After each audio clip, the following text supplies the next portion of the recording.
The story starts on a stormy day on top of a shadowed mansion where the silent assassin Akira faces off against another assassin racing for the same prey.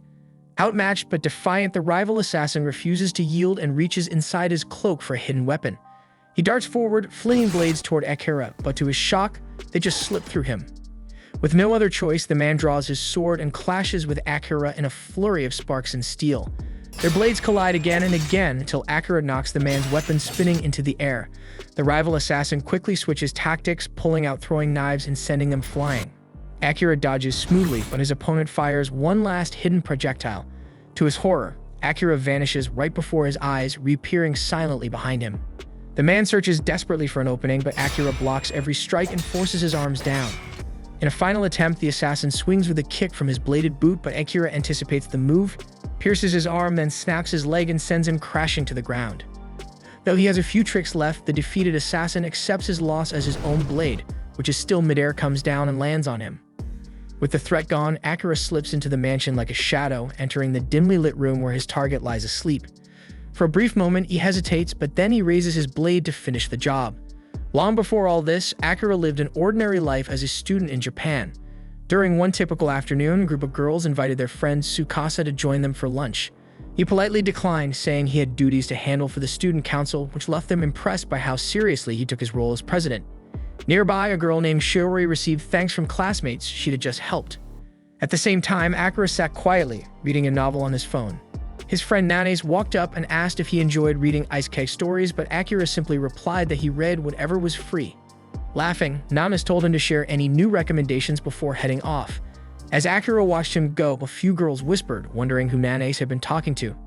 As Akira eats alone, even he found it strange that someone actually talked to him, considering how invisible he is to everyone else at school. Without warning, Akira's phone begins to flicker and distort, and a strange, inky darkness spreads across the ceiling of the classroom. The shadows twist into the shape of a glowing circle, and luminous symbols gather beneath each student's feet.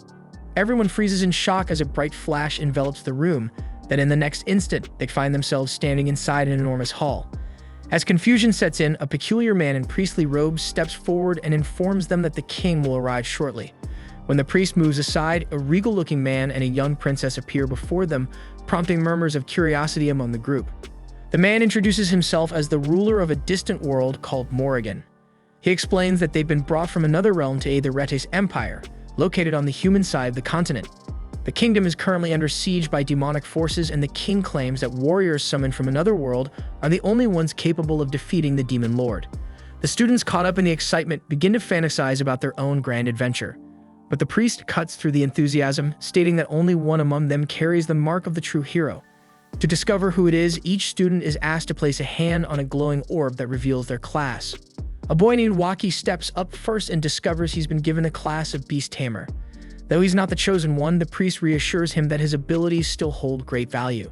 Next, a girl named Yuki learns she's a disenchanter, while Tomoya receives the title of knight. And when Shiori discovers she's a healer, the priest announces that anyone can now check their class and stats on their own without the orb. The students eagerly open their status screens, and Nanes finds out he's a wind-type mage and turns to ask Akira what class he got. Akira responds quietly, revealing that he's been labeled an assassin, but he's baffled by how absurdly strong his numbers are. Then Tsukasa approaches the orb, and it glows brightly as it displays the hero class. The priest reacts with praise, stunned by the potential shown in his stats, and the rest of the students erupt into cheers for their charismatic class president. Akira, however, watches in silence because his instincts tell him something's off. If Tsukasa is the hero, why are his numbers so unimpressive when Akira's own stats are leagues beyond anything he's seen? As Nanes encourages him to show his class, Akira hesitates because he doesn't trust the king or his story about a demonic invasion. Choosing to stay hidden, Akira casts a concealment spell to suppress his presence. Seconds later, Nanes looks around in confusion, thinking Akira vanished, and walks away, while Isahina opens his status screen. Once everyone finishes checking their abilities, the priest announces that preparations for custom gear are underway and encourages the students to get some rest in their assigned quarters. Relieved that no one uncovered his secret, Akira quietly slips in with the rest of the group, keeping himself hidden under the concealment spell. While moving through the halls, he spots a surveillance device mounted on the ceiling and instantly realizes the king is observing their every move, so it confirms his suspicion that trusting the king would be a mistake. But what Akira doesn't realize, however, is that a knight has been trailing him from the shadows. At night, Akira locates an unused storage room and decides it's a good place to lie low. After settling in, he sneaks back out, determined to gather information. As he surveys the city's unfamiliar skyline, he's struck by how surreal it all feels. This really is another world. He bounds effortlessly between towers, stunned by how far his enhanced abilities have taken him. Midway through his scouting, he picks up the sound of voices nearby and quickly hides himself to listen in. Inside the chamber, the princess is speaking to the king, and she refers to the summoned students as naive kids with rare powers. The king, clearly confident, tells her to move forward with their plan, so she nods and exits the room. Hidden just a few feet away, Akira narrows his eyes, wondering what exactly the king has in mind. He briefly considers ending it right there. He could kill the man before anyone noticed. The king suddenly shivers, sensing something off, but when he turns around, the room appears empty, and he returns to his work. The following morning, Akira remains under concealment while grabbing some food. He debates whether to warn the others, but concludes they wouldn't take him seriously, not when they're so easily convinced by the king's lies. At a nearby table, Tsukasa rises and addresses the rest of the students. He praises the king for giving them powerful gifts and insists they owe it to him to help defeat the demon threat. The group, swept up by his speech, rallies behind him with full support. Watching from a distance, Akira can't help but sigh.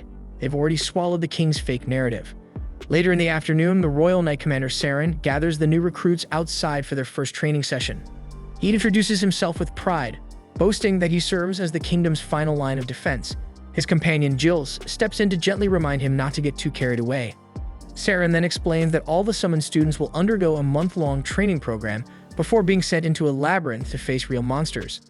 Understanding they lack any real battle experience, he assures them that he'll help guide them through the basics. The students cheer, excited for what's to come, while Akira remains hidden nearby, carefully studying Saren and wondering what his true motives might be.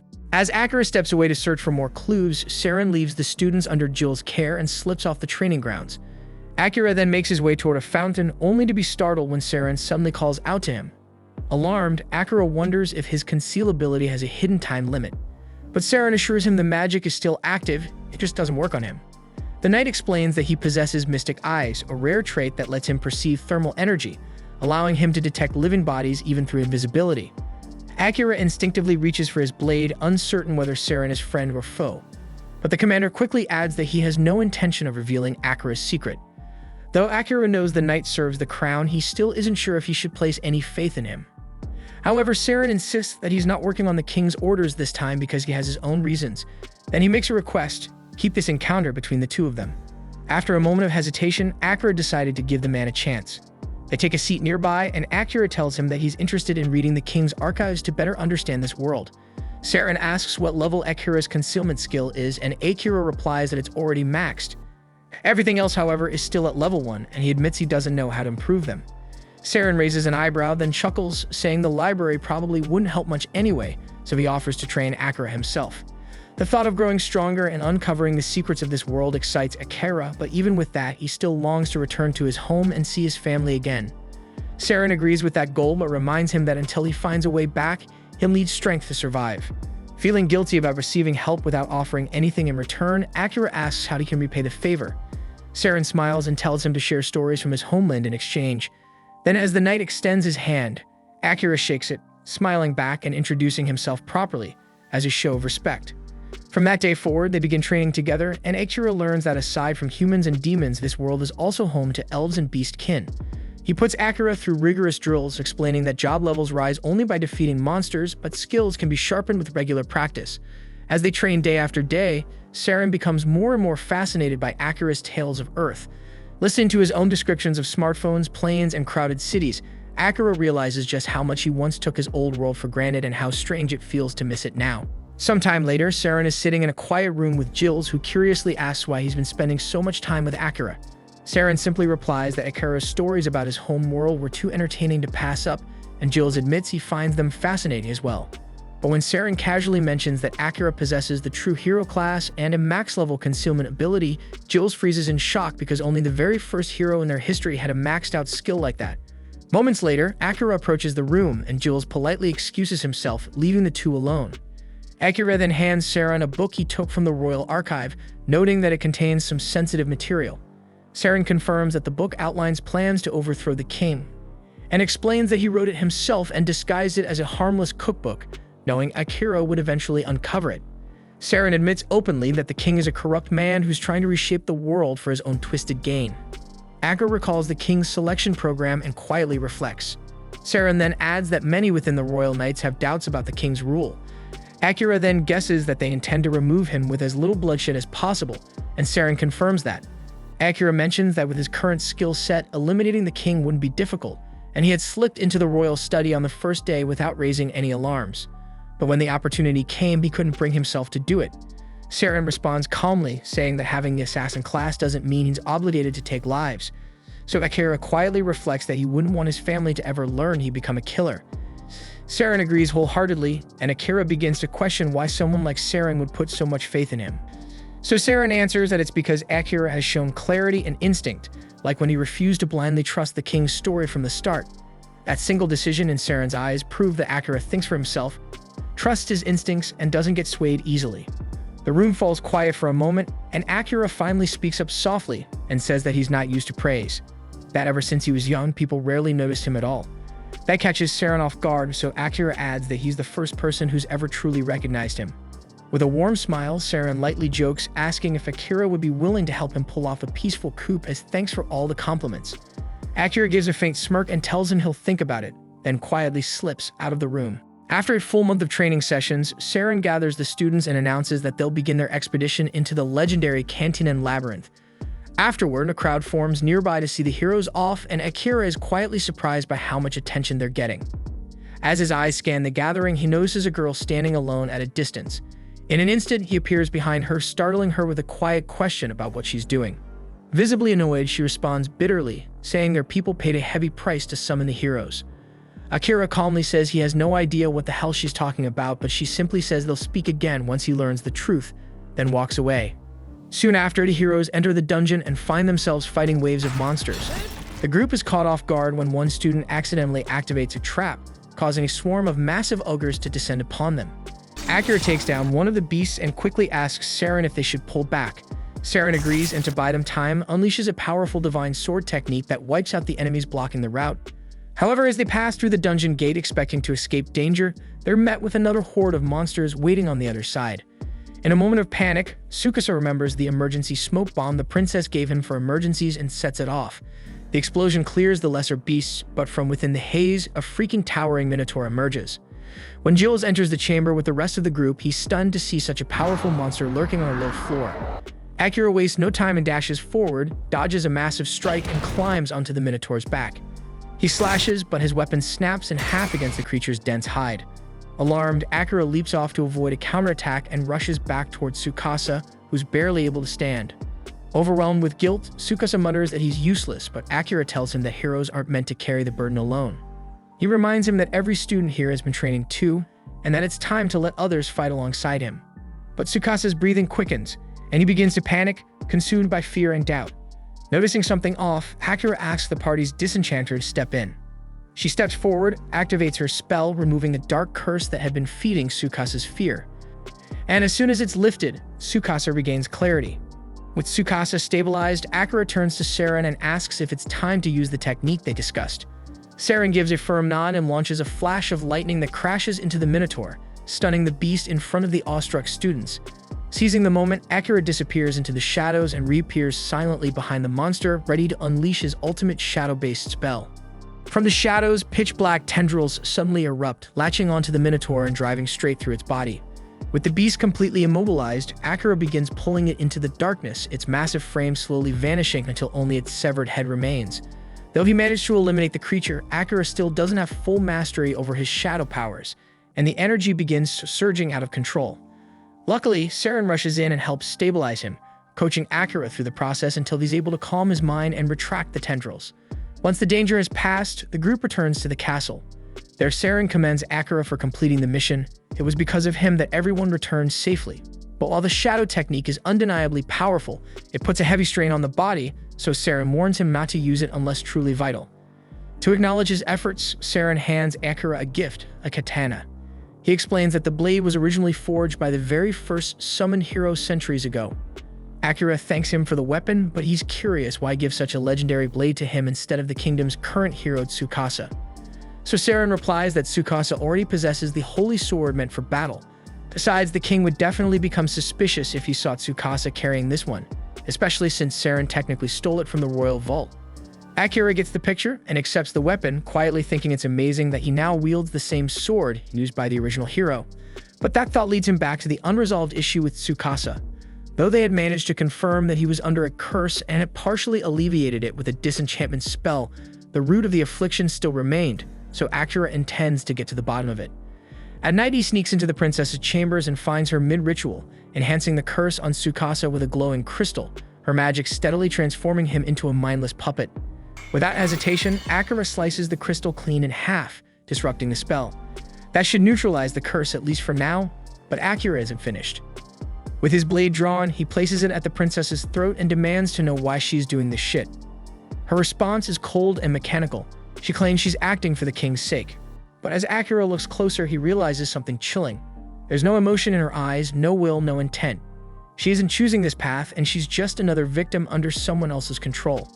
Killing her wouldn't make sense, not like this, so without another word, Akira lowers his sword and silently walks away. Still, Akira probably should have finished her off because the moment he leaves, the princess walks over to her closet, revealing a hidden stash of cursed crystals, one for each of his classmates. And without hesitation, she begins activating them. Not long after, Akira brings a few of the shards to Saren, hoping he might know something. The moment Saren lays eyes on them, his expression darkens. He mutters under his breath, frustrated that the king is still pursuing this madness. He tells Akira he's seen these kinds of crystals before. Then he asks if Akira made direct contact with the princess while destroying the one on Tsukasa. Akira admits he did, and he confronted her on purpose, hoping to understand her motivations. Saren shakes his head and explains that there's no real point in trying to reason with her. At this stage, she's nothing more than a tool being manipulated by the king. Still, Saren says Akira has done enough for one night and advises him to get some rest, but not at the castle because things have changed now. With Tsukasa's crystal destroyed, the princess will likely move on to targeting the rest of their classmates. The only reason Akira is safe for now is because she doesn't know who he really is. But now that she knows someone is working from the shadows, Saren's certain the castle guard will be conducting a full sweep tonight. So hiding in storerooms won't work anymore. Akira apologizes for blowing his cover without thinking through the consequences, but Saren simply smiles and tells him there's no need to be sorry. Making mistakes is just part of growing up, and it's his job as the adult in the room to help pick up the pieces. Akira nods, thankful to have someone like Saren in his corner. Saren chuckles and says that if Akira truly wants to repay him, then he better bring him along when he figures out how to get back to Japan. That night, Akira sleeps up in one of the trees outside the castle, but his rest is cut short by the sound of chaos echoing through the courtyard at dawn. Curious, he sneaks back to see what's going on. He spots a group of guards gathered around with a few of his classmates. Among them is Tsukasa, who lights up the second he sees Akira approaching. He looks relieved, but also deeply shaken. Akira's heart lifts for a second, happy to see that Tsukasa appears to be free from the curse. But the look on his friend's face immediately tells him something is wrong. Tsukasa runs up to him in a panic and asks where he's been. Akira casually replies that he was just resting, but asks what happened here. He was expecting something minor. Instead, his eyes fall on the scene behind the crowd, and he freezes. Commander Saren is lying motionless on the ground with a dagger buried in his heart. Akira collapses to his knees, overwhelmed by the sight of Saren's body. His voice cracks as he demands to know who could have done something like this. But before anyone can answer, his classmates suddenly turn against him. One after another, they start accusing him of being the killer. The dagger lodged in Saren's chest looks just like the one Akira had been using the day before. It would be strong evidence, except all of them saw that same dagger shatter during the Minotaur battle, so there's no way this one could be his.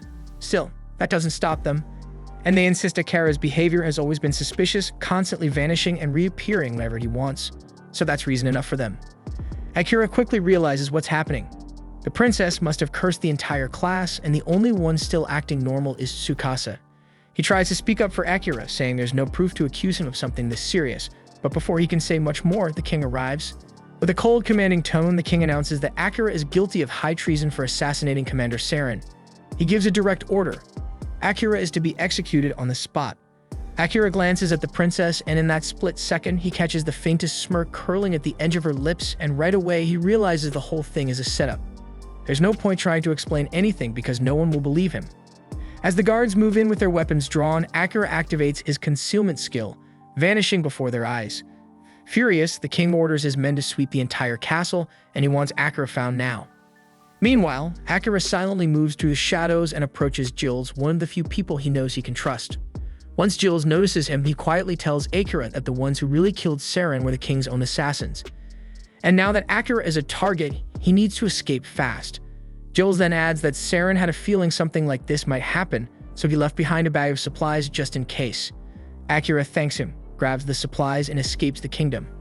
Later that evening, the king and princess meet in secret to discuss how smoothly their plan has gone. The king admits he didn't expect it to be this easy to get rid of Saren. But thankfully, the assassins did their job cleanly. The princess informs him that the rest of the class, except Tsukasa, is now fully under her curse. The next step is to find a reason to launch a war with the Eastern nation. The king says the students will be perfect tools for that war, and as for the one who slipped away, he doubts some kid could survive alone out there. But just to be sure, he tells the princess to send the Night Ravens, his deadliest assassins, to track him down.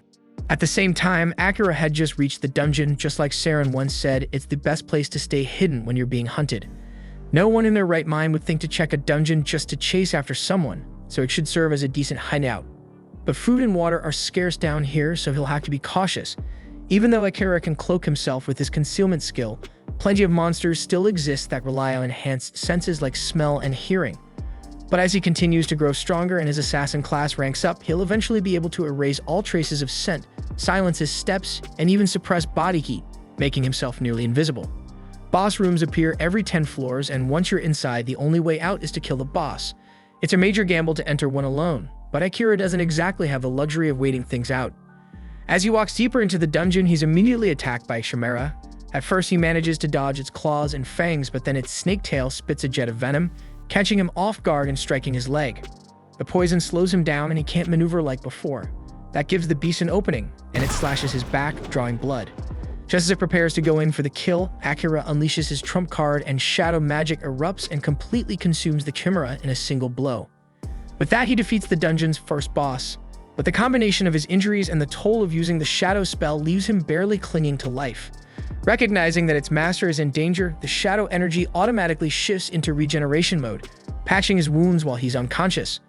At the same time, in the royal castle, Tsukasa asks everyone to follow him out of the capital. His classmates blink at him, asking if he's seriously saying they should go take down the Demon King right now. It sounds like a decent excuse, so Tsukasa just rolls with it. But his classmates immediately shut him down, telling him to sit back down and stop dreaming because they're not going anywhere. That reaction confirms what Saren warned him about before his death. The curse is real, and it's controlling their minds. If that's true, then Tsukasa realizes he'll have no choice but to leave on his own. But unexpectedly, a few of his classmates step forward and say they'll come with him. And a few hours later, that small group is standing with Tsukasa just outside the city border. They're a bit stunned that leaving the city was so easy, but when they think about it, it makes sense. Their excuse was that they were heading off to fight the Demon Lord, and it wouldn't look good for the king to stop his own heroes from completing their assigned duty. With that settled, Tsukasa turns to the others and asks why they chose to come along, especially when everyone else refused to even consider it. Yuki replies that she doesn't believe anyone in their group is under the princess's influence anymore. Asahina then speaks up, saying that he thinks he might help break the curse somehow. He's not entirely sure why, but he has a blurry memory of sneaking into the princess's chamber and smashing several crystals. We later learn that the one behind that action was actually Jill's. He had used his manipulation ability to temporarily take control of Asahina's body in order to dismantle the curse. And while he wasn't able to free everyone, he's at least relieved that he could carry out Saren's final wish. As the group finally steps beyond the kingdom's borders, Asahina finds himself thinking about Akira. He deeply regrets not trying to find him sooner while he was still hiding within the castle. Even if he had been under a curse, he still feels horrible for not defending Akira when he needed it most. Back in their original world, most of the class hadn't spoken to Akira much at school, but one day while walking home, Asahina happened to run into him on a construction site. It was their first time meeting outside the classroom. Akira had asked him to keep the job a secret because he didn't want his younger sister to find out. Asahina agreed without hesitation since he also had a little sister to look after. Coincidentally, both of their sisters happened to be close friends and the two boys had laughed about it at the time. Back in the dungeon, Akira finally regains consciousness. For some reason, the first thing that comes to mind is a dream, one that reminded him of the day he met Asahina, so he sincerely hopes Asahina is okay. He also finds himself thinking about his mother and sister back in Japan. But once that moment passes, something odd dawns on him. He's not in unbearable pain. Even though he clearly remembers getting slashed across the back by the chimera, he doesn't feel nearly as bad as he should. Calling up his status screen, Akira notices something surprising. His stats have improved significantly after the fight with the Chimera, but what really shocks him is his HP since it's nearly full, even after the serious injuries he took. He also spots that his shadow magic has jumped to level 3, and he can't figure out how it rose so much after a single use. Still, there's no time to dwell on it right now, so he gets back on his feet and prepares to move forward. Deeper into the dungeon, Akira encounters a massive slime blocking the passage. After slicing it open, he's stunned to find a beautiful elf girl trapped inside. Thinking this is a good chance to test out one of his newly unlocked abilities, he activates World's Eye, a skill that instantly floods his mind with everything about the target's life. But there's way too much information pouring in at once, and the overload becomes unbearable.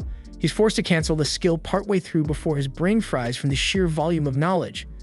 Looking at her status, he notices her HP is dangerously low, barely at 2%. Akira gently lifts her and carries her up to the 69th floor, where there's a calm water pool.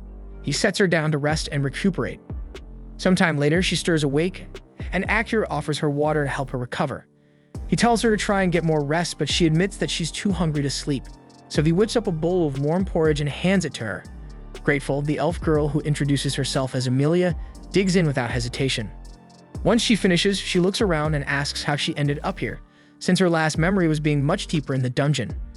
Akira tells her he carried her up to the nearest water source so she could recover safely.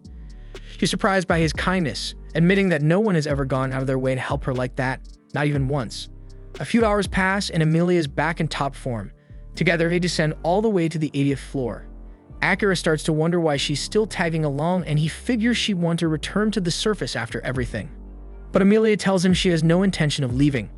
She came down here to conquer the dungeon herself, and she's not leaving until that goal is met.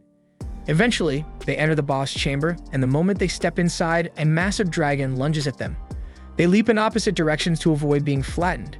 Amelia reacts first, using gravity magic to pin the creature down, giving Akira a chance to strike. But just as he gets close, the dragon locks onto him and swats him out of the air. From the ground, Akira hears Amelia shout, telling him the dragon is tracking his mana signature, so he needs to disperse it throughout the environment. Problem is, Akira doesn't know how to do that. So instead, he improvises, pulling in surrounding mana and unleashing it as a raw blast of energy before rushing in and driving his blade straight through the dragon's eye, ending the battle. The dragon collapses, lifeless, but Amelia looks at Akira, baffled by what he just did. He explains that since he didn't know how to hide his own mana, he just used the ambient mana around them as a weapon instead. She stares at him in disbelief because normal people can't do that. But before she can ask how he pulled it off, the dragon's body suddenly starts to glow brightly. The dragon then suddenly shifts form, transforming into an enormous blue cat, leaving both Akira and Amelia completely baffled by what they've just seen. Amelia activates her World Eye ability and quickly discovers that the creature is a shapeshifter, which explains how it had taken the form of a dragon. With that information, everything begins to make sense to her. After all, a genuine dragon would have been far more resilient than this feline imposter. Akira is amazed at how effortlessly Amelia is able to use her World Eye, and she turns to ask why he hasn't activated his own. He recalls the last time he tried when it felt like his brain was about to split in half, and assumes it must be because his level isn't yet high enough to handle it safely. But Amelia disagrees and believes that the real issue is that Akira is subconsciously rejecting the skill, which is what's actually preventing him from using it properly. Right then, the black cat awakens and starts to speak. He seems annoyed that he was defeated by a mere human and an elf, especially since he had transformed into a dragon just for entertainment. Akira is stunned to hear the feline talk, but his shock seems to offend the creature. The cat sternly tells him not to lump him in with the mindless, low-level beasts driven solely by instinct because he is a higher being, created directly by the demon lord himself. Akira, however, remains unfazed and responds that it doesn't matter either way because after that last blow, the cat is in no shape to continue fighting. The black cat shows no concern about dying, but before he goes, he has a message for Akira. He slowly rises to his feet, his body now radiating a dark, threatening aura, and announces that the demon lord is waiting for him in his castle deep within the volcano region of the demon continent. That declaration instantly raises Akira's suspicions, and he demands to know how the demon lord even knows about him, and why he would want him to visit his domain. The cat answers that the demon lord is a being beyond mortal comprehension, and thus he cannot explain anything further. Exhausted, the cat lies back on the ground and tells Akira to finish him off, but Akira refuses. The cat scoffs and tells him to stop acting noble, insisting that humans see all demons and monsters as enemies anyway, so killing him should be expected. But Akira doesn't share that belief because to him the true enemy is the king, not demons, and he's not willing to accept that they're automatically the enemy just because they're different. However, Emilia steps in and reminds him that the door to the boss's room won't open unless the boss kills them or they kill the boss. The cat agrees with Emilia's logic and sarcastically asks Akira if he's planning to starve to death in this room. Curious, he questions why Akira refuses to kill him, and the response is both unexpected and strangely simple. Akira explains that he's a cat person, and unlike other monsters, this one can actually speak. So he's convinced there must be a workaround that allows them to leave the boss room without resorting to killing the creature. That's when Emilia recalls an alternative method. If Akira forms a contract with the black cat and accepts him as his familiar, the creature will no longer be recognized as a boss, which will cause the room's door to unlock. The black cat scoffs at the suggestion, mocking the idea by stating that only a seasoned magic user with precise mana control could ever perform such a ritual, and he doubts Akira has the capability. Emilia disagrees and reveals that Akira has already surpassed the minimum requirement for the ritual, and she reminds the cat of how Akira previously separated his mana from his body in order to disorient him, an advanced maneuver only the first hero has ever pulled off. She believes Akira is more than capable of completing the ritual, although she admits she can't guarantee his success. Akira then asks what happens if he fails, and the black cat warns that either one of them will die, or in the worst case, both of their lives may be lost. Despite the risk, Akira is ready to go through with it, though the cat remains confused as to why he would even take such a gamble. With a resigned tone, the cat tells him to go ahead, claiming he no longer cares whether he lives or dies. That cavalier attitude irritates Akira, who snaps back at the cat's indifference toward life. But the feline calmly replies that continuing to live holds no meaning for him anymore. Akira decides to address that mindset later, but for now he turns to Emilia and asks how to begin the ritual. She explains that the first step is to give the cat a new name. After a moment of thought, Akira names him Night, inspired by the cat's dark fur that reminds him of the night sky. The cat remains silent, showing no reaction to the name, so Akira proceeds to the next step, infusing mana directly into Night's paw. Emilia warns that once the mana transfer begins, there's no turning back. If Akira loses control during the process, it could very well cost him his life. But Akira doesn't hesitate, and he's confident in his ability to succeed. The moment he begins pouring mana into the cat's paw, he's hit by a sudden and overwhelming wave of energy. He quickly realizes that this surge is the power housed within the cat. But before he can steady himself, his vision shifts violently, and he finds himself plummeting toward a city engulfed in flames. Horrified, Akira watches the terrifying scene unfold, and amidst the chaos, he sees Night mercilessly tearing through the city, slaughtering anyone who tries to flee.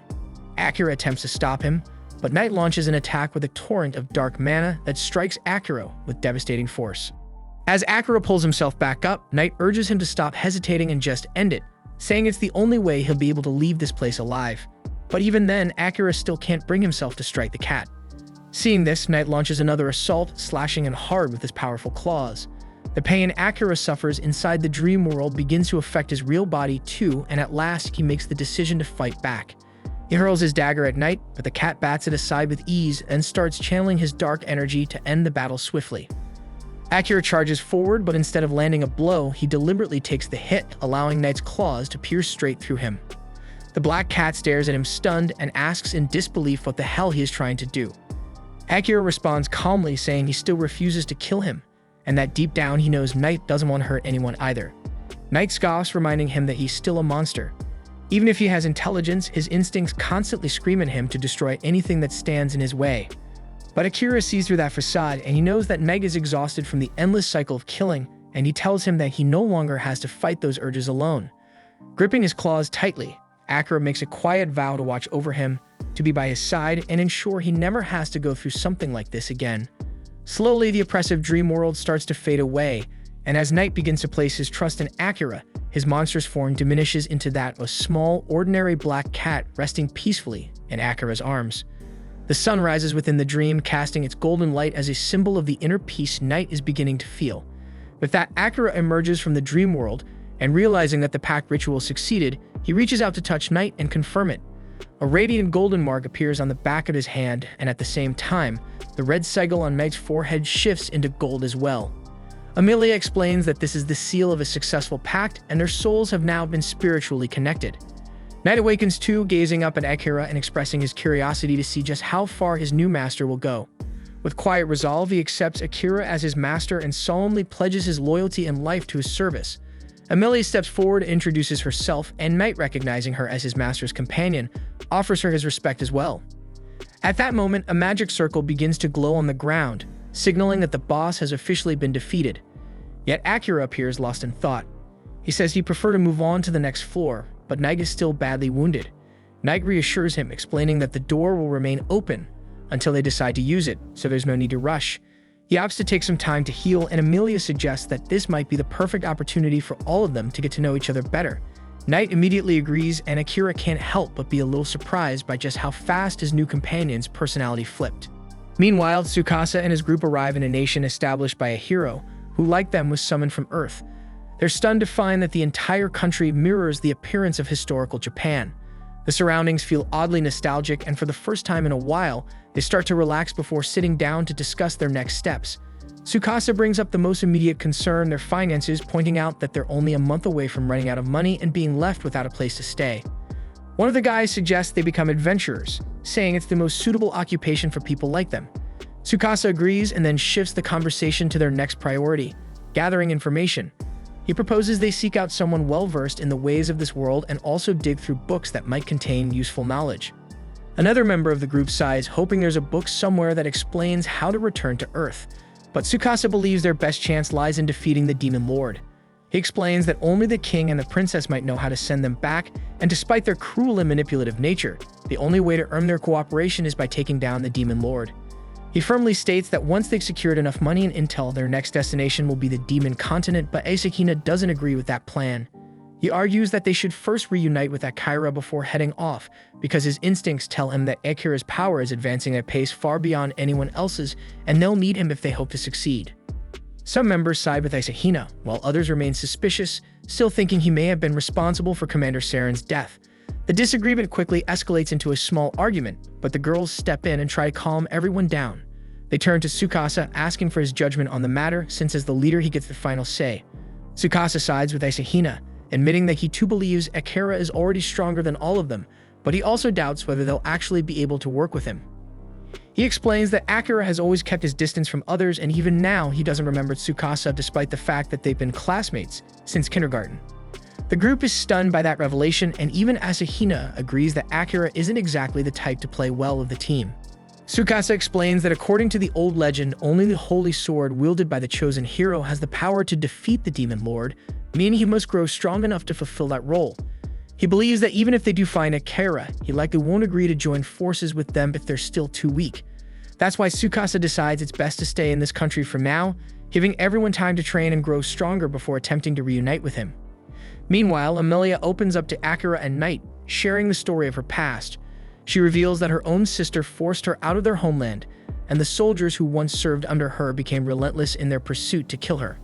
Eventually, they cornered her near a cliff, and in a desperate move, she used her gravity magic to plunge into the river below, which carried her far away to safety. But she was badly injured and utterly exhausted, and that's when a black slime appeared and swallowed her whole. The next thing she remembered was waking up inside the dungeon moments after Akira had rescued her. Akira feels sympathy after hearing her story, but Knight picks up on a few strange details. He points out that slimes typically don't devour people, and even if one had swallowed Amelia, she would have been digested long before Akira found her. Amelia admits that she doesn't fully understand it either, but she's thankful to that slime regardless, because it somehow brought her to Akira. Akira gently tells her that she should consider returning to her homeland and trying to reconcile with her sister, but Amelia has already given up on that idea. She says she doesn't have the strength to face her sister again. Akira reassures her, saying things tend to work out between siblings because no matter what happens, they're still family. He adds that he has a sister too, and even though she's constantly giving him a hard time, he still cares about her deeply. Amelia and Knight then ask if Akira wants to return to his own world and see his family again. Akira says yes, but not yet because there's something he needs to take care of first. He begins to talk about Saren, the man who taught him how to survive in this world, and as he recalls the betrayal that took Saren's life, his emotions boil over. His voice sharpens with rage as he swears to kill both the king and the princess for orchestrating Saren's assassination. The fury behind his words sends a chill down Amelia and Knight's spines, and Amelia shouts his name, jolting him back to his senses. As the storm inside him subsides, both Amelia and Knight reveal that they know the name because Saren was once a renowned knight commander known across the land. Sensing the heavy mood, Akira decides to break the tension. He pulls on a glove and waves it in front of Knight, and true to his feline instincts, the black cat immediately pounces after it. Akira chuckles, surprised that the same trick he used on all the strays back home works on a monster cat too. Amelia, intrigued, asks to give it a try herself.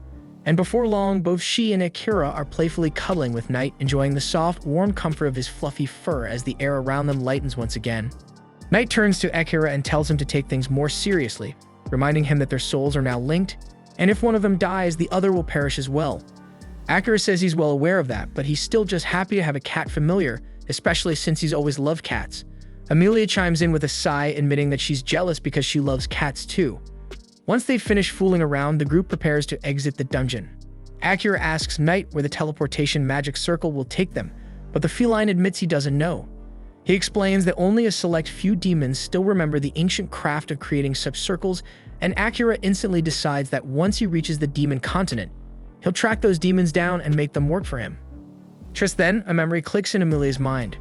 She recalls an old tale about pale blue teleportation circles that respond to a person's desire, taking them wherever their heart truly wants to go. However, if more than one person enters, the circle only reacts to the wishes of one individual. Akira notes that this could become a problem, but Amelia assures him with a gentle smile that she's fine going anywhere as long as she's with him. Akira doesn't dwell on her words, but as he steps into the magic circle, his thoughts briefly drift to his family. He wonders if the circle could possibly take him back home, but quickly shakes the idea away because his priority right now is revenge. With that, the magic circle lights up, and the group is instantly teleported to a dense forest where a massive, awe-inspiring tree towers in the distance. Amelia freezes in shock at the sight, while Knight calmly identifies the tree as the World Tree. He tells them that they've arrived in the Forest of Elves. Amelia is stunned they ended up here, but Akira finds it to be a welcome turn of events. Suddenly, an arrow flies through the air, aimed directly at Amelia. Fortunately, Akira spots it just in time and swiftly pulls her out of harm's way. He immediately charges toward the source of the attack, batting aside his second arrow with his dagger and closing the distance in a flash. In one fluid move, he brings the hidden archer down to the forest floor, and Amelia quickly identifies him. It's Liam. Liam scowls and says he never imagined he'd run into the traitor while investigating the strange light in this area. He warns Amelia to flee if she wants to survive, but Akira is in no mood for empty threats. He knocks Liam out cold, uninterested in his dramatic declarations. However, his moment of action was just a bit too late, and he looks up and sees that they've already been surrounded. Leading the elven forces is none other than Amelia's sister Kilika. With cold determination in her eyes, she tells Amelia that since she dared return to the country on her own, her death is now inevitable. But then we see that before everything changed, Amelia's life had been going remarkably well. She was next in line to inherit the throne of the Elf Kingdom, and she believed her relationship with her sister was strong. At least that's what she thought. But over time, her trusted advisors and royal guards began to turn against her, and eventually, Kilika leveled a shocking accusation, claiming Amelia had committed a terrible crime. Without any investigation, the guards hastily concluded that Amelia was guilty simply because she was born a child of blight. As a result, she was forced to escape the kingdom before Kilika and her forces could kill her. And now that they're face to face once more, Amelia is completely at a loss. She tries reasoning with Kilika, insisting she'll leave voluntarily, so there's no need for conflict. But Kilika is determined to capture her at any cost. Before Kilika can make a move, however, Akira steps forward and positions himself protectively in front of Amelia. Kilika sharply questions Akira, demanding to know who he thinks he is to meddle in elven affairs. He replies calmly that he only met Amelia yesterday, but he genuinely likes her, and he won't stand by while Kilika speaks to her in such a way. He also points out that Kilika keeps calling Amelia a criminal and asks her directly what crime Amelia supposedly committed. In response, Kilika rolls up her sleeve to reveal a deep, discolored bruise stretching across her arm. She claims that Amelia once gave her a potion that was secretly laced with poison, an act that even within royal bloodlines is absolutely unforgivable. Amelia immediately defends herself, insisting that the mixture she gave Kilika truly was just a potion, but Kilika brushes it off and says no one would ever believe that story. She then steps closer to Akira and stares directly into his eyes. Sensing Kilika's intention, Amelia quickly warns Akira to back away, but it's already too late. Kilika lets out a smug laugh and announces that her mesmerize ability is already in effect, meaning Akira is now under her spell, and as far as she's concerned, Amelia has officially lost her only ally. Kilika fully expects to see Amelia crumble with despair, but instead, what she sees in her sister's eyes is pure fury. Amelia shouts at Kilika to break the spell and apologize to Akira because he deserves the freedom to choose who he wants to love. This sudden outburst catches Kilika completely off guard because she had always viewed Amelia as weak and timid, but right now, she looks like she's ready to tear someone apart. Right then, Akira steps forward and calmly tells Amelia to relax, assuring her that he's not under the influence of any spell. That's because mental type abilities like mesmerize only work on individuals who are significantly weaker than the caster. Kilika scoffs, refusing to believe that someone she considers a lowborn like Akira could possibly be stronger than her, but he couldn't care less about her opinion of him. What does matter to him, however, is how people view Amelia, so he firmly tells Kilika that she needs to retract the false accusations she made against her. Kilika demands to know what makes him so sure the accusations are false, and Akira responds by saying he's confident that Amelia would never resort to something as disgraceful as poisoning her own sister. Realizing there's no persuading Akira to hand Amelia over, Kilika abruptly commands her guards to execute him on the spot. But before any of them can make a move, the king of the elf nation appears unexpectedly and orders everyone to lower their weapons immediately. Kilika is stunned to see him, since he was supposed to be away on an extended inspection for several more months, but the king explains that something urgent came up, prompting his early return. He then demands an explanation for what Kilika is doing out here, but before she can respond, all the guards quickly speak up in her defense, claiming she's done nothing wrong. The king immediately suspects that she must have used her mesmerize ability to manipulate the guards, so he commands her to release them from her control at once. Then, without hesitation, he walks over to Amelia and offers her a heartfelt apology. He doesn't know exactly what her sister has put her through, but he assures her that Kilika will be held accountable for her actions. After that, he turns to Akira and sternly instructs him to leave immediately, stating that there's no valid reason for a human to be trespassing on elven territory. Amelia steps in to defend Akira, explaining to her father that he's the one who saved her and brought her home safely. And while the king acknowledges that he is thankful for Akira's role in returning Amelia, his disdain for humans remains unchanged, so he insists that Akira leave regardless. In that case, Amelia declares that she'll leave too, but the king becomes furious and refuses to allow it since Amelia is the only one he fully trusts to succeed him as ruler of the kingdom, and he won't stand by and let her walk away. Still, Akira steps in and reminds him that it's not his decision to make, it's Amelia's. The king firmly tells Akira to stay out of the matter, insisting it doesn't concern him, but Akira isn't one of the king's subjects, so he sees no reason to follow that command. In fact, he states plainly that he's more than ready to make the king listen by force if necessary, and judging by what Akira just did to Liam, who's still lying on the ground, the king can already tell he isn't bluffing. That said, the king has never been one to shy away from a challenge, so he formally proposes a duel to Akira, under the condition that the loser must obey the victor's commands. Akira agrees without hesitation, and with the challenge set, the king declares that the fight will take place at the base of the holy tree, in keeping with elven custom.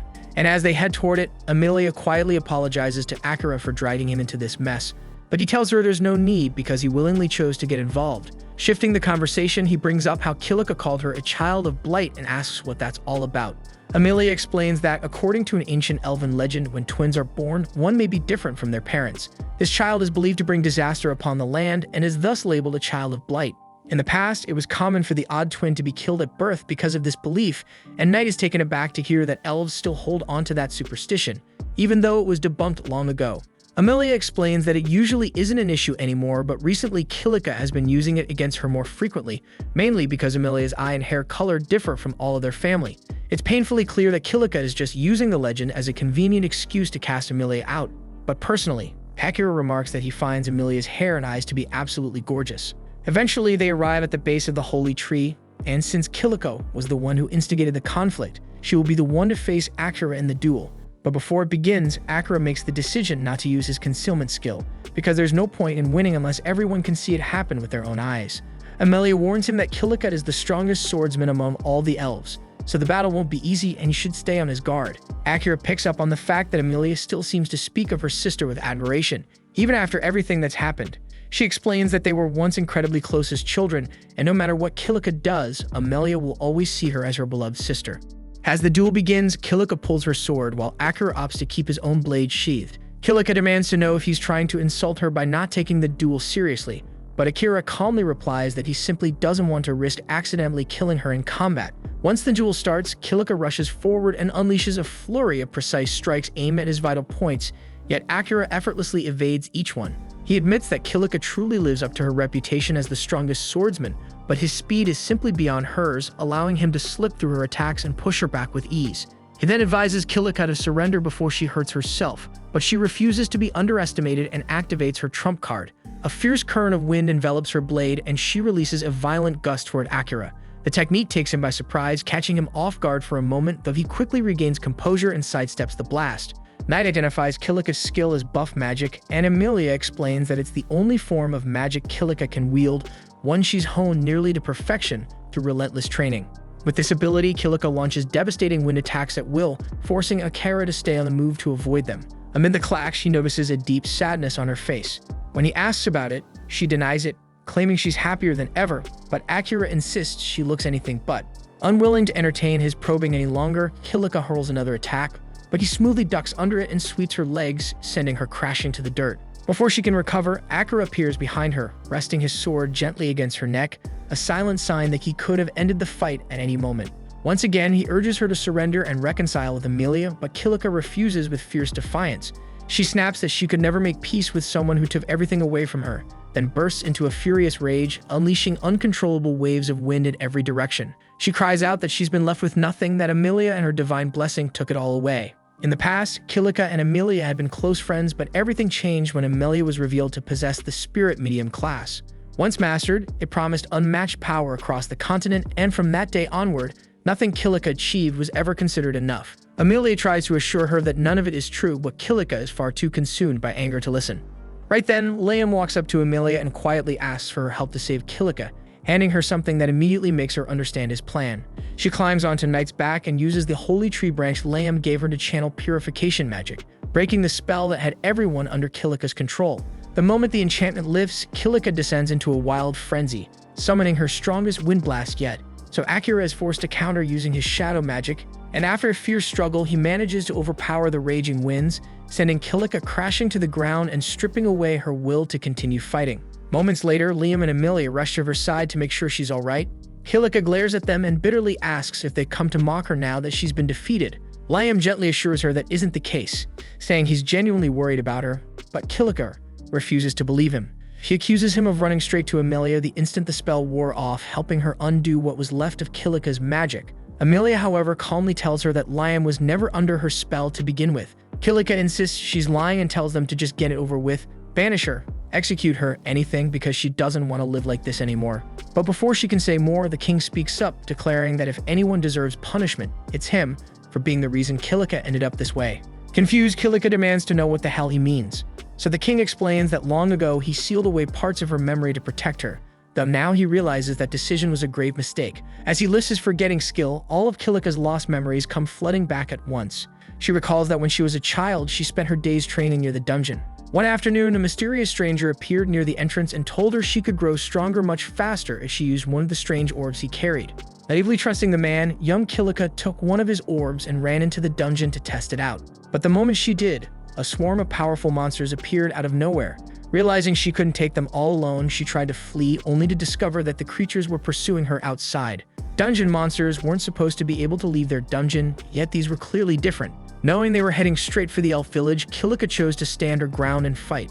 She held out as best she could, and the chaos quickly drew the attention of nearby elves, who rushed to her aid after realizing something had gone terribly wrong. Liam was the first to arrive, but tragically he was immediately impaled through the torso by a goblin, leaving Kilika to watch helplessly as her friend died right in front of her. The trauma and guilt from that moment nearly shattered Kilika's mind, so the king decided to seal away those memories to protect her from the devastating truth. Also, Liam wasn't the only casualty from that battle, but the situation was ultimately salvaged thanks to Emilia, who used her spirit medium abilities to craft 2 advanced spells, gravity magic and resurrection magic. And with them, she was able to bring back everyone who had fallen, ensuring that no lives were truly lost that day. But because Kilika remained the only one unaware of what really happened, those who had been involved slowly and unintentionally began to drift away from her. So Kilika misinterpreted their distance, assumed they had lost interest in her simply because she wasn't a spirit medium like her sister. Overcome by the truth, Kilika collapses in tears, heartbroken that she ended up turning her own sister into an enemy over nothing more than a freaking painful misunderstanding. But Emilia gently tells her that's not true because no matter what happened, she could never bring herself to truly hate Kilika. Kilika knows she has a lot of making up to do for the pain she caused her sister, but Emilia reminds her that in the end, they are still family, and in her heart, nothing will ever change that shit. Later that night, a grand feast is held to celebrate Kilika's change of heart. The king personally thanks Akira for helping bring peace back to their family. As promised, he gives Emilia the freedom to decide her own future, even if that means she chooses to leave on a journey with Akira. On that note, the king asks Akira what his next destination will be, and Akira replies that he plans to head to the Beast Continent, since Knight mentioned it's one of the best places to find high-quality equipment and weapons. At the same time, Asahina and the rest of Akira's classmates are seen boarding a ship bound for the Beast continent as well. They had originally intended to stay put and wait for Akira to catch up with them, but by now they've grown so strong that the monsters in the Yamato dungeon no longer offer any experience. So rather than waste time standing still, they decided to travel to the Beast continent and upgrade their gear in preparation for whatever comes next. The following day, the Elf King arranges a full escort to accompany Akira and Emilia to the outer borders of the kingdom so they can safely continue their travels. Akira feels like it's a bit excessive, but the king explains that there's been a string of kidnappings happening along the coastline lately, and he simply wants to make sure they're well protected. In fact, he even says he'd feel far more at ease if Akira allowed them to personally accompany him, but Akira politely declines and settles for just taking the carriage. As they ride along, Akira turns to Knight and asks why she kept such a low profile during all the chaos with the elves, especially since she clearly could have stepped in. Knight calmly explains that she didn't want to risk exposing her true identity as a demon since not everyone would be as accepting as he is. Akira gets it and he understands why she preferred to keep up the act of being an ordinary cat, but he still wonders if the Demon Lord is okay with that, especially if he's still watching. Knight confirms he's right to be cautious. Her senses remain connected to the Demon Lord so he can still monitor her actions, but she assures him that he no longer holds sway over her decisions and she has absolutely no plans to betray Akira now or ever. That eases Akira's mind a little, especially considering he might have to face the Demon Lord one day, depending on how things unfold, but Emilia doesn't see it going that way. If anything, she feels like the Demon Lord might actually want to be on friendly terms with him, and surprisingly Knight agrees. After what Akira did yesterday, there's no doubt in her mind that he's caught the Demon Lord's attention. Very few people can manipulate shadow magic effectively in combat, yet Akira managed to shroud himself in it completely. Akira explains it just sort of happened in the moment. He was terrified the magic would spiral out of control and hurt Kilika, but even if it wasn't intentional, pulling off something like that is no small feat. Right then, Akira picks up on something suspicious up ahead and tells the driver to stop the carriage. He steps out and informs the others that his detection skill alerted him to a group of people further down the road. The driver grabs a telescope and sure enough, spots a group of bandits waiting just ahead. And worse, the bandits also spot them and reveal they're holding an elf hostage. They threaten to kill her unless Akira and the others comply with their demands. So with no better option for now, the group holds back while the bandits toss them a pile of ropes and order everyone to tie each other. At that moment, Emilia steps down from the carriage, and the moment the bandits catch sight of her hair color, they light up with excitement. They immediately recognize her as one of the elf princesses, and if they turn her over to someone like Lord Graham, they're certain to land a massive reward. While the bandits are too busy grinning and whispering about their lucky break, Akira silently activates his presence concealment. In the blink of an eye, he knocks them all unconscious before any of them even realizes what's happening. Afterward, he tells the driver to go ahead and tie them up using the rope they had brought, and as that's handled, Akira starts wondering who this Lord Graham character even is. Luckily, the driver says he's actually heard the name before and explains that Graham is a noble from the kingdom of Uruk. That's enough of a lead for Akira, so he instructs the driver to take the captured bandits back to the elf castle while he and Emilia will carry on the rest of the way by foot. The driver starts to protest, reminding Akira that his instructions were to escort both of them all the way to the port, but since they're already fairly close, Akira reassures him it won't be an issue. A short time later, Akira, Emilia, and Knight board a ship, and once they reach their destination, Akira plans to gear up with some new equipment to keep pushing his strength even further.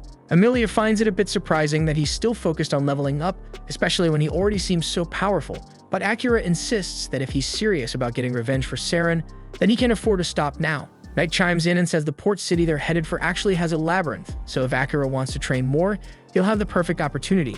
Still, that's a few days away, so she suggests they relax and enjoy the trip in the meantime. Emilia is practically glowing with excitement because it's her first time sailing, and she tells Akira she's really looking forward to watching the sunset with him. But when she turns to see what he thinks, she realizes he hasn't heard a single word. His attention is completely absorbed in a book, the same one her father gave him as a farewell gift, and he's reading so intently that he doesn't even notice Emilia's annoyed expression. In fact, Akira spends the entire voyage buried in that book, leaving Emilia feeling a bit left out by the time they finally arrive at the Beast Folk continent. As they disembark, Akira notices something off. The only ones doing the heavy lifting around the port are humans. That immediately strikes him as strange, but before he can dwell on it for too long, a group of beastmen steps forward and blocks their path, demanding that he leave Emilia behind and get lost. It doesn't take long for Akira to realize what's going on, and the beast folk here clearly have a low opinion of humans, and this could easily spiral into something messy. So without wasting time, he calmly asks Emilia to stay back and let him handle it. Akira starts walking straight toward the beastmen, and they immediately burst into laughter, mocking him outright. After all, there's no way a scrawny human could possibly pose a threat to their kind. but instead of using brute force, even though he could easily wipe the floor with them, Akira takes the smarter route and casts a shadow spell that temporarily blinds them. With that handle, he calmly leads Emilia past the stunned group. As they make their way into town, Akira picks up on the fact that a lot of people are staring, and it doesn't seem aimed at them. But at night, so she explains it's because cats are feared and looked down on in this region. That evening, after checking into a hotel and enjoying a filling dinner, Akira suggests they call it a night. The room has 2 beds, but with a flustered look, Emilia notes that the beds are so large, the 2 of them could easily share one. The comment catches Akira completely off guard, and while he's still processing it, Night, fully aware of what Emilia is trying to pull, decides to make herself scarce to give them some privacy. Akira tries calling her back, but she's already disappeared. Then Emilia casually announces that she's going to shower, leaving him frozen, unsure how to react. Then when Emilia comes back dressed in a nightgown, she finds Akira already in bed, employing the highly advanced technique of pretending to be asleep. Figuring he must be tired from the day's events, she lets it slide, puts her plans on hold, and slips into bed beside him to get some rest. The following day, Night returns to the room and upon seeing Akira and Emilia lying in the same bed, jumps to conclusions and assumes they must have gotten a little cozy after all. But she brushes it aside and reminds them they've got company arriving soon, so they should probably get dressed. Not long after, there's a knock at the door. Akira tells the guest to come in, and a man named Crow steps inside. Night introduces him as the top blacksmith on the entire continent, adding that she met with him last night to ask for a favor. Normally, Crow wouldn't take on random requests like this, but when the infamous nightmare of Adley asks in person, even he couldn't turn her down. That title catches Emilia off guard, and she wonders what Crow meant by calling Night that, but there's no time to ask as Crow immediately requests Akira's weapon so he can take a look. After examining it briefly, he notes that the weapon's clearly been overused, likely in a labyrinth, and has taken quite a beating, and Emilia is stunned that he could figure all that out just from a quick glance. Akira asks if Crow will be able to repair the weapon, and Crow replies that with the right materials and a proper budget, it should definitely be doable. Akira also inquires about the possibility of crafting around 20 throwable assassin knives, but Crow looks taken aback upon realizing Akira is actually an assassin. After regaining his composure, he tells Akira that he likely lacks the experience to properly handle weapons made by someone like him. Emilia immediately takes offense to what sounds like an insult toward Akira's skill, but Akira can't exactly argue with the assessment.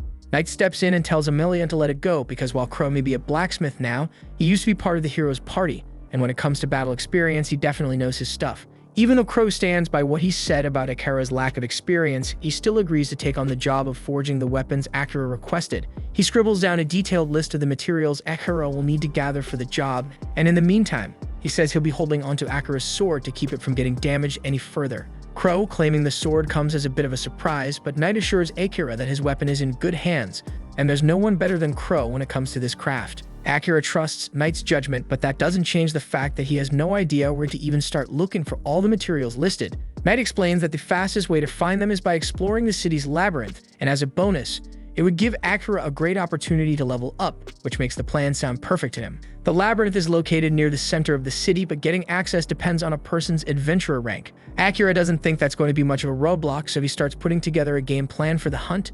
While he's doing that, Emilia asks if it's okay for her to step out for a bit since there's something she wants to discuss with Crow directly. Akira says it's fine by him because he still has a lot of research to do about the labyrinth before diving in anyway, but he does ask Night to go with her and keep him updated via telepathy if anything seems off. A short while later, Emilia and Night make their way to Crow's workshop. Once there, Emilia brings up something she heard, that during the failed mission to defeat the Demon Lord, only the hero and one beastman made it out alive. That beastman she assumes must have been Crow. Crow tells her she's welcome to mock him if that's what she came for, but that wasn't Emilia's intent at all. She believes Crow survived because he was strong, and that's why she wants to ask him to teach her how to fight. Crow turns her down immediately, saying he made a decision long ago to never take on another apprentice. He explains that every person he tried to train either quit or fell into a deep depression, so he doesn't see the point in wasting his time. But Emilia firmly promises that she won't give up or break down. She wants to walk beside Akira with her head held high, and if he's going to keep getting stronger, then she wants to grow too, so the gap between them doesn't keep widening. Crow once again calls Night the nightmare of Adley and reminds her that their agreement was strictly about fixing Akira's weapon. But Night calmly points out that Emilia is making this request on her own, so it has nothing to do with Akira. She also politely asked him to stop using that old title, saying that her name is Night now. Curious, Emilia asks why he keeps calling her that in the first place. Night explains that years ago, the Demon Lord sent her to Adley as punishment after the humans invaded demon territory. Her official task was to issue a warning to the city's leaders, but she let her fury take control and went far beyond what was necessary, reducing the entire city to rubble. She admits she had no justification for what she did and takes full responsibility for her actions. That's the very reason she asked Akira to end her life when they first met, but she's changed since then, and as long as she serves under Akira, something like that will never happen again. Crow asks her if she really believes it's that easy to leave her past behind, but Knight says she knows full well that what she did can't be forgiven, so if he still hates her, she understands.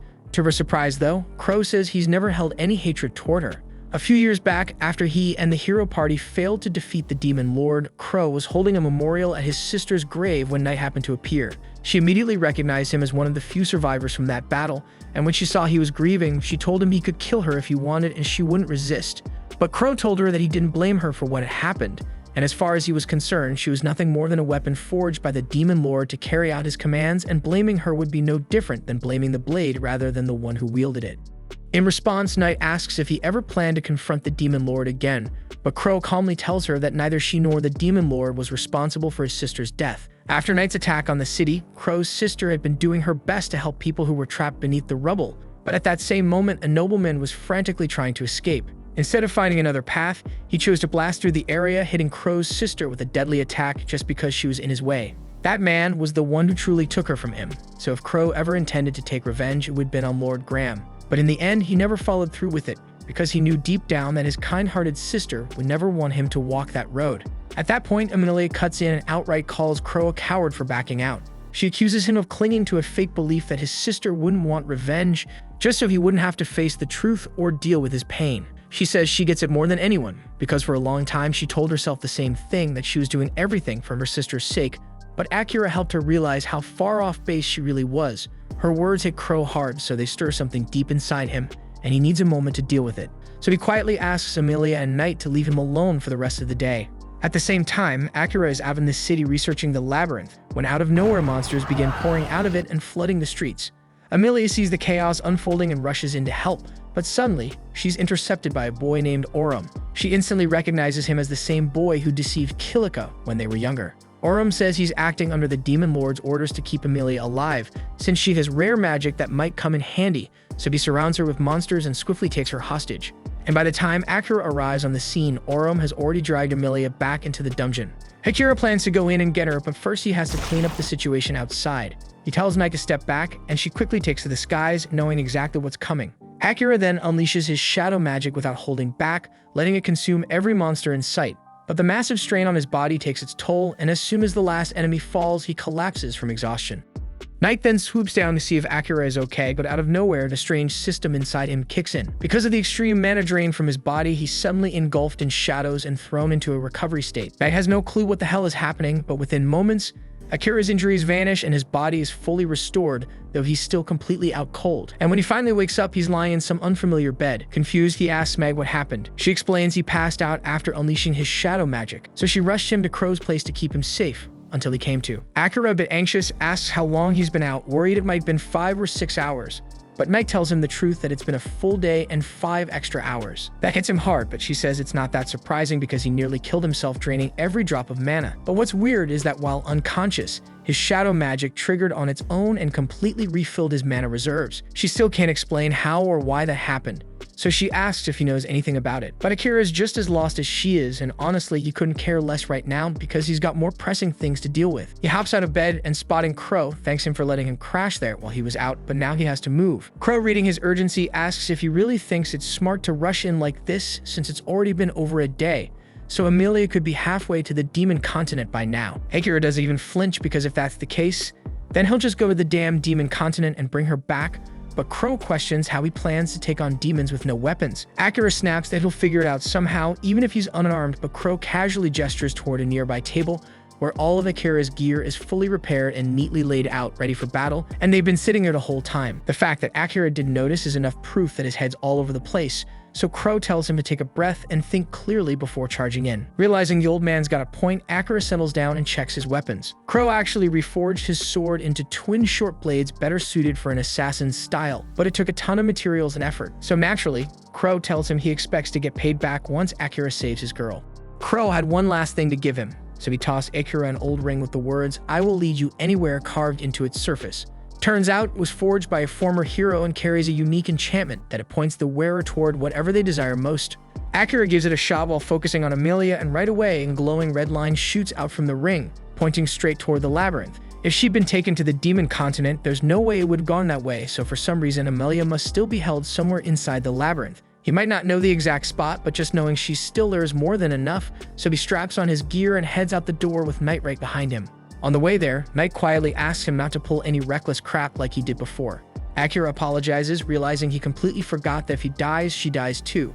So he should have thought about that before pulling such a dangerous move, and he promises to be more careful moving forward. At the same time, deep inside the labyrinth, Amelia is lying across some broken pillars, and Orum watches her with a satisfied grin since things have gone just the way he wanted. He explains that demons like him can use magic to control monsters, but he's never had the chance to try it on a humanoid before, so he was curious to see how it would affect her. While he couldn't take over her mind, the spell still managed to freeze her body, which made keeping her restrained a lot easier. Using a faint voice, Amelia asks why they're still stuck in the labyrinth. Orum, feeling a bit bored, decides to entertain the question and sits down for a casual chat. He tells her that only second-rate demons have teleportation abilities, and since he's just a third-rate one, he has no choice but to wait until his superior arrives, and only then can they teleport her out of here. Amelia then asks where exactly they plan on taking her, but Orum simply shrugs that he has no clue, and he swears he's not lying. He knows she's trying to dig for answers, but he's not bothered. And even if that assassin friend of hers comes storming in to save her, he's confident Akira doesn't stand a chance against him. Still, he assures her she won't be harmed since he's under strict orders to deliver her to the Demon Lord alive and unharmed, and he fully intends to follow those orders. Outside the labyrinth, Akira finally arrives, and the ring makes it clear that Amelia is definitely down there, so without wasting a second, he tells Knight to move fast. But just as they're about to head in, a girl suddenly calls out to him, asking to join the mission to rescue Amelia. Akira immediately recognizes her as the one he briefly met during the hero parade, but there's no way she should know Amelia's in the labyrinth. So he doesn't hesitate and grabs her by the throat and demands to know how she found out, and he makes it very clear that whether she walks away from this or not depends entirely on what she says next, so she better choose her words carefully. Gasping and struggling for breath, the girl chokes out that she tracked Amelia's scent using her beast folk ability. The trail led her straight to this location, and it vanished at the entrance, so she assumed Amelia must be inside. Akira narrows his eyes, clearly not convinced, but Knight steps in and says it's actually normal for beast folk to develop scent tracking abilities, so her story could be legit. Akira eases up and drops the girl to the ground and coldly demands to know who the hell she really is and why she's here. After catching her breath, the girl introduces herself as Laya Lagoon, the first princess of Uruk. She says she received intel that the Demon Lord had set his sights on Princess Amelia, so she came to warn them. But if that's true, Akira asks why the hell she didn't speak up the moment he and Amelia arrived in town. So Laya explains she didn't think anyone would believe her without hard evidence. She wanted to investigate and gather proof first, but before she could do that, the demons made their move. Akira still isn't sure if she's being honest, so he activates his scan skill to check her status. From what he can tell, she's not lying, but something in her stat window catches his eye, a unique skill. He asks what her spirit barrier ability does, and Laya is surprised he knows about that, but Akira shuts her down since he's the one asking questions here. She explains that while most barriers are fixed in place, her spirit barrier can be attached to things that move. Akira immediately asks if that includes people, and Laya confirms it, and that's all he needs to hear because she could actually be a valuable ally for what's coming. Then Laya adds something else. The Demon Lord is targeting Amelia specifically because he wants her resurrection magic. Hearing that, Akira fully grasps how high the stakes are now, so he doesn't waste another second and tells Laya to hop on Knight with him because they're going in now. At the same time, deep within the labyrinth, Orum had just revealed that the Demon Lord is after Amelia's resurrection magic, but Amelia can't wrap her head around why. Demons already live for what's basically forever, and they're notoriously hard to kill, so what would they even need resurrection magic for? Honestly, Orum doesn't get it either, because the spell can't bring back people who've been dead too long, and once it's cast, it can't be used again for several days, so its usefulness is actually pretty limited. What throws Amelia off even more is how much Orum already knows about the details of her resurrection magic, but before she can ask anything, he casually shifts the conversation. He reminds her that once he kills Akira, she won't be able to bring him back anyway because she already used the spell on herself after taking that fatal blow. He grins, practically giddy at the thought, saying he can't wait to see the look on her face when Akira's lifeless body hits the ground, and he wonders if her reaction will match the sheer horror he saw on Kilika's face all those years ago. Meanwhile, on the surface, while heading toward the dungeon, Akira turns to Laya and asks what she was doing in the Kingdom of Ravens when he first ran into her. She explains that she was searching for her family who had been kidnapped by a black slime. That catches Akira off guard, and Emilia also had a run-in with a black slime, though he's not sure if there's a connection between the two events. Leia continues, saying she was adopted by Uruk's royal family, but before that, she lived in a quiet, remote village. And one day, a black slime suddenly showed up. Normally, slimes are weak monsters easy to kill, but this one was different. It devoured her mother, father, younger brother, and wiped out the entire village in a single day. There's no way a normal slime could have done that, so she's convinced someone tampered with it and released it on purpose. After losing everyone she knew, the royal family stepped in and offered to adopt her, recognizing her potential as a protector. She accepted and eventually became a princess of Uruk. And by using her new title, she began digging into the slime incident, and her search eventually led her to Ravens. And that's when she first crossed paths with Akira. While investigating, she discovered her village wasn't the only one hit. Dozens of people, humans, beast folk, even a few elves had vanished in similar attacks. All of them were sacrificed in some kind of summoning ritual. And the worst part was that she later learned the ritual was the one that summoned the heroes. So when she watched the parade that day, it wasn't to celebrate. She was there to see the faces of the people her entire village was sacrificed to bring into this world. Akira asks her if she holds any resentment towards him for what happened, but she says she knows he and the other heroes aren't to blame for what happened. Her hatred is directed at the king and princess for killing the people she loved for their personal gain. And Akira also has a score to settle with them, so he and Leia have something in common. While they are on the topic of the summoning ritual, Akira tells Leia that he doesn't believe that the king actually summoned them to fight against the demon lord, and Knight tells him he's right to not believe it because it's a bold-faced lie. The demon continent hasn't attempted an attack on humanity in the past 100 years, and they have shown no signs of doing so either, so the king's claim of needing to summon heroes to fight back is complete bull. The group eventually arrives inside the labyrinth, and the way things work here is that you must defeat a certain number of monsters on each floor before you will be allowed to progress to the next. Akira says he can use his shadow magic to take care of the monsters quickly, but Knight tells him he can't do that. He's going to have to fight a demon when they find Emilia, so it's a bad idea to risk exhausting himself before they get there. But Akira says they have no other choice since Leia can't fight, and he's the fastest one here. Knight tells him she can fight in his place, and if she goes into battle mode, she should be able to tear through the monsters on each floor in no time. But there's a risk of her losing control to her instincts in that form, so she's worried she might hurt Akira or Leia.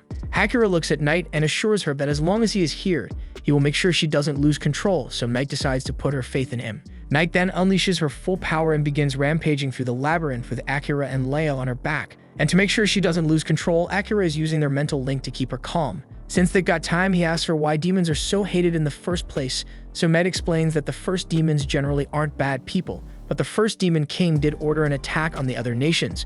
So ever since then, people have held disdain for demons. Some demons are genuinely evil and see other races as nothing but bugs to be crushed. But at the same time, there are demons who wish to live in peace and avoid bloodshed, so she asks Akira to remember that not all demons are evil.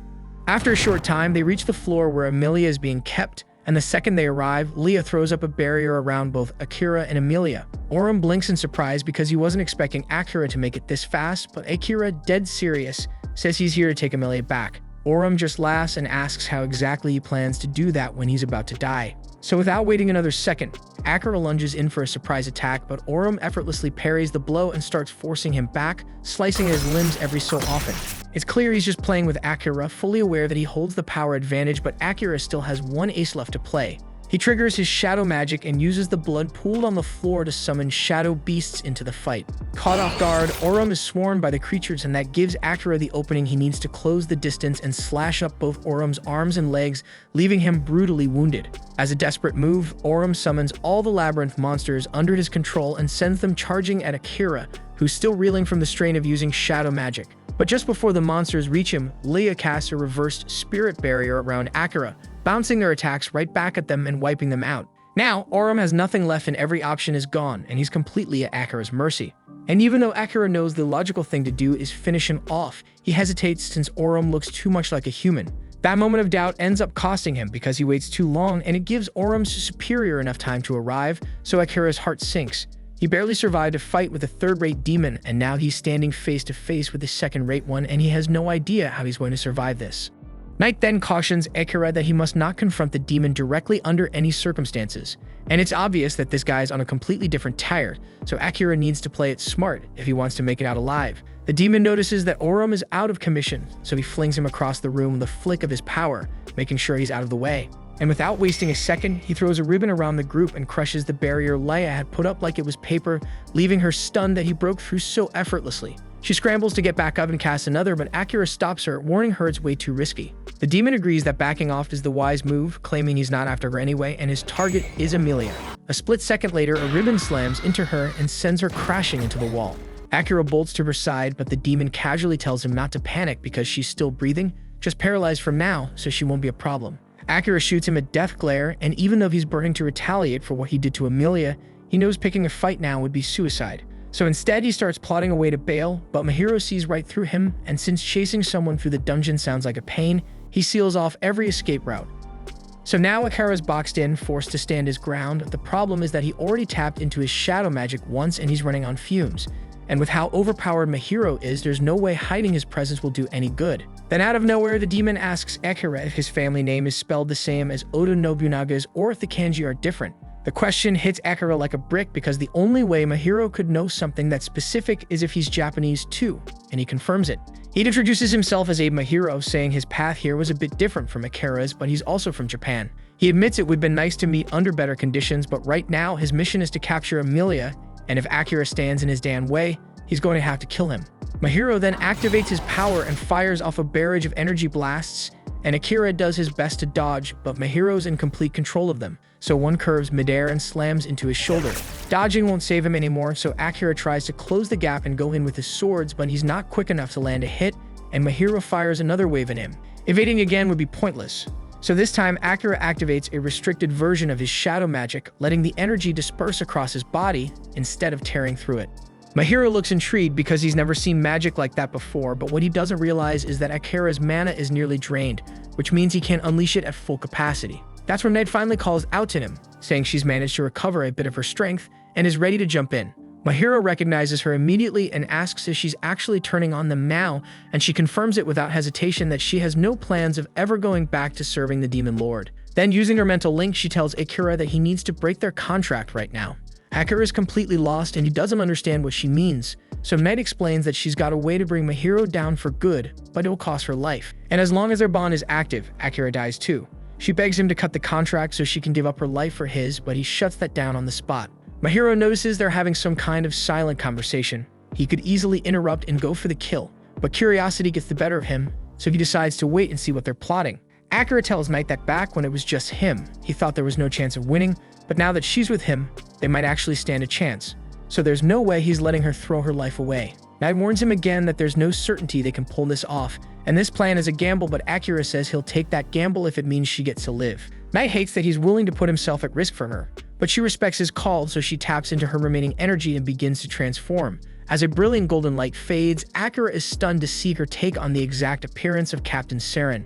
In this form, she can wield all of Saren's abilities, but the clock's ticking, and it won't last long. She tells Akira they need to wrap this up fast, and without wasting a second, she summons Saren's signature spell, a massive hammer of light that materializes in the sky, forcing Mahiro to throw up a defensive shield. The brilliance of the light also empowers Akira's shadow magic, so he coats himself in darkness to boost his offense and rushes in for the strike. That charges in two, hammering Mahiro with relentless attacks.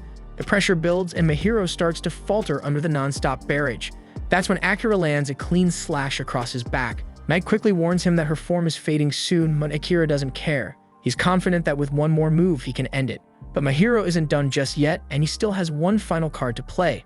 Then with a snap of his fingers, everything flips and Amelia appears right behind Akira and drives her hands straight through his chest. She'd been under Mahiro's control, and the moment the spell breaks, her eyes widen in horror. She screams, unable to process what the hell she's just done. Akira tries to calm her down, telling her none of this is on her, and he knows damn well she'd never lay a hand on him on purpose. But that doesn't change the fact that he's bleeding out fast. He keeps fighting to hang on, repeating that he can't afford to die, not before he sees his goals through. But a second later, the light vanishes from his eyes and his body goes still and cold. Just as his heart is about to give out, the system buried inside him kicks in, detecting the fatal state of his injuries, and immediately triggers emergency healing mode. A surge of energy bursts from Akira's body as the system begins patching him up.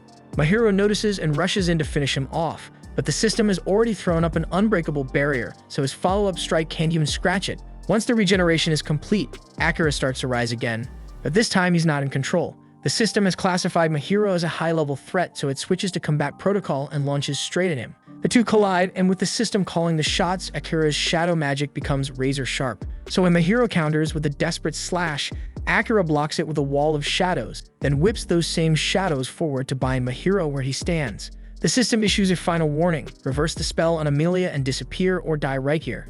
But Mahiro refuses to cave and instead goes after Amelia, planning to force Akira into a corner and make him take the hit from her. The system couldn't care less about Amelia, but Akira does, and just knowing she's in danger jolts him back to consciousness. He sprints toward her without a second thought, using his body to shield her from the attack, but just before the deadly spikes hit, Mahiro's magic fizzles out completely, and the one responsible is Crow. He made his way down here, worried sick about Akira, and luckily his timing couldn't have been better. Mahiro stares in disbelief because he was sure Crow had died decades ago. But here he is alive, standing tall, and clearly not someone Mahiro wants to pick a fight with right now. So he calls it quits, forms a teleportation circle, and vanishes from the battlefield with Orum. Akira breathes a sigh of relief knowing it's finally over and that Amelia is safe, but all that strain finally crashes down on him and he blacks out. And when he finally opens his eyes again, 3 days have passed. Amelia and Knight have been at his side the entire time waiting, and they're beyond relieved to see him awake again. Not long after, once Crow notices Akira is awake, he drops by to check in, and he's brought a few guests who were eager to see him. To Akira's surprise, those guests turn out to be his classmates. They explain they found out Akira was here because Jills has known Crow for a long time, and when they came to upgrade their gear, he told them about Akira's whereabouts. Akira lights up, genuinely happy to see they'd all managed to break free from the king's curse and escape the castle. They explain that it was Jills who undid every last curse, and for that, they couldn't be more grateful. Speaking of Jills, Akira asks if he's really allowed to be here, considering he might get in trouble for ditching his post. But Jills shrugs it off, saying there's nothing to worry about since he got kicked out of the Knights already. The king decided the order was getting in his way, so he disbanded them altogether, and Honasil, that's exactly the kind of move Akira expected from him.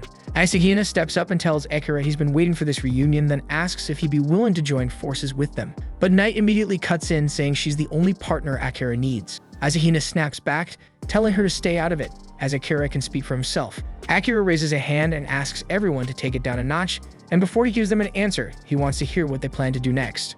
Tsukasa explains that they've been thinking about going after the Demon Lord soon, but Knight scoffs at that, flat out saying they're nowhere near strong enough to pull that off. Yuki doesn't take the insult lightly and demands to know why Knight's been riding him so hard. Akira actually agrees with Knight's assessment, and they're still too weak for something that reckless, but her attitude isn't helping right now, so he politely asks her to step outside for a minute while he finishes the conversation. Once Knight leaves, Akira turns back to the group and asks why they're even planning to go after the Demon Lord. Tsukasa explains that if they pull it off, their influence will skyrocket, and they might finally have enough leverage to negotiate with the King of Redis, maybe even get him to send them home. After all, if he summoned them, there must be a way to reverse it. On paper, it sounds like a plan, but Akira is not buying it. For one, what gave them the impression that they could reason with a man who mind-controlled a bunch of kids and murdered Saren just to chase his own selfish goals? And even if the king does have a way to send them back, Akira refuses to make any deal with someone who sacrificed hundreds of innocent lives just to drag them into this world. At that point, the others ask Akira what his own plan is, since he must want to return to his world too. Akira explains that the demon Mahiro can create teleportation circles, so there's a chance he knows something that could help them get back. Akira intends to break into the Demon Lord's castle one day and force him to talk, but before any of that, he has to settle the score and avenge Saren's death. After that, he'll do whatever it takes to make it home, but hearing those words hits Amelia hard. She wants him to succeed more than anything, but she also doesn't want to be left behind. The emotions hit all at once and she quietly leaves the room to clear her head, and Akira follows after her. He finds her standing at the cliff's edge overlooking the water. Amelia admits she's always known they have to part ways someday, but that doesn't make it any easier to face. There's something she needs to confess, and Akira immediately tries to tell her she doesn't need to apologize for what happened in the dungeon, as it wasn't her fault because Mahiro had taken control of her. But that's not what she means. Hurting Akira tore her apart, but for just a split second, a twisted part of her felt relief because if Akira really died by her hands, he would never forget her. The idea that he'd go back to his world and eventually erase her from his memory scared her more than anything. She knows it's a horrible thought, and Akira doesn't really know how to respond to it. But what he does know is how he feels about her. He tells her that in his world, when two people vow to spend their lives together, they wear rings on their fourth fingers. He doesn't have a ring, but instead he gives Amelia his sword and uses it to carve a ring around his own finger. Then he looks into her eyes and tells her he loves her, and if she's willing, he wants to be her partner for life. Amelia's heart practically bursts with joy, and she tells him she loves him too. And with tears in her eyes, she makes the same cut around her own finger to match his, sealing their vow to stay together. Akira gently takes her hand and asks if there's anything she wants from him. So Amelia holds on to him and says all she wants is for him to promise that he won't die, he won't forget, and he'll never leave her behind, and Akira swears he'll do everything he can to keep those promises. And as the sun breaks over the horizon, the two share a kiss that marks the start of something beautiful. This was the end of episode 7. Subscribe to not miss the next episode.